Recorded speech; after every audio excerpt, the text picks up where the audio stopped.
बस कुछ ही देर में आने वाला है तैमूर राणा। जी हां, भारत की जेल में कैद होगा तैमूर राणा का विमान। अज्ञात देश में उतरा है, ये जानकारी सूत्रों के हवाले से मिल रही है। एक बहुत बड़ी खबर आपको बता रहे हैं, ईंधन के लिए प्लेन को उतारा गया है, यानी फ्यूल के लिए। सूत्र बता रहे हैं शाम 4 बजे तक भारत पहुंचेगा विमान, ये जानकारी मिल रही है।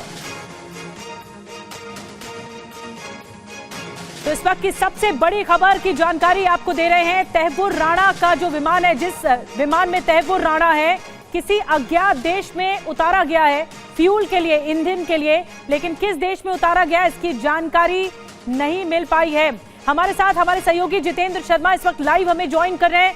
जितेंद्र, एक तो ये बताइए कि किस देश में उतारा गया है फ्यूल के लिए विमान को, पहली बड़ी बात। दूसरी बड़ी बात, कब तक भारत में पहुंचेगा तैमूर राणा? जी बिल्कुल, देखिए निधि, जो हमारे सोर्स हमें बता रहे हैं तकरीबन 4 बजे तक, शाम 4 बजे तक तैमूर राणा हिंदुस्तान पहुंचेगा और उसके बाद उसे ठीक यहाँ पर एनआईए हेडक्वार्टर पर लेकर आया जाएगा। दरअसल जो देरी हुई, सुबह तकरीबन 7 बजे विमान को आना था, लेकिन देरी रिफ्यूलिंग की वजह से हुई है। एक देश पर रोका गया है विमान को जहाँ पर रिफ्यूल किया जा रहा है विमान को, और उसके बाद अब विमान वहाँ से निकला है। तो जाहिर सी बात है जो 2 से 3 घंटे का वक्त लगा, जो देरी हुई वो इसी वजह से हुई। और अब जो वक्त है वो तकरीबन 4 बजे का बताया जा रहा है, जब तैमूर राणा को इसी एनआईए हेडक्वार्टर में लाया जाएगा और उससे आगे की पूछताछ की जाएगी। औपचारिक तौर पर उसको गिरफ्तार किया जाएगा, अरेस्ट मेमो भरा जाएगा, उसका मेडिकल होगा और फिर यह तय होगा कि आखिरकार किस तरीके से उसको कोर्ट में पेश करना है। क्या फिजिकली कोर्ट में पेश करना है या फिर वीडियो कॉन्फ्रेंसिंग के जरिए उसको पेश करना है। जी बिल्कुल जितेंद्र, लेकिन आज ही सब कुछ होगा, मेडिकल भी कराया जाएगा तैमूर राणा का। आप बता रहे 4 बजे तक ये लैंडिंग हो सकती है विमान की। और क्या डिटेल्स एनआईए के सूत्रों के हवाले से मिल रही है?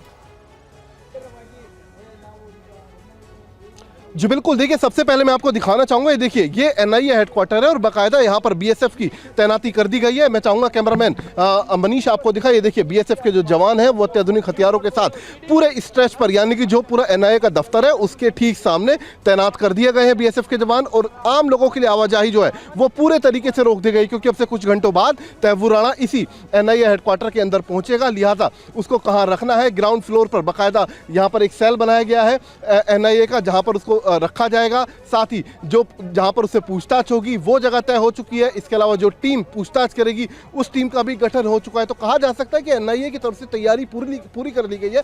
बस अब इंतजार है तैमूर राणा के हिंदुस्तान आने का और उसके बाद सीधा इस नेशनल इन्वेस्टिगेशन एजेंसी यानी कि एनआईए के हेडक्वार्टर में पहुंचने का। जी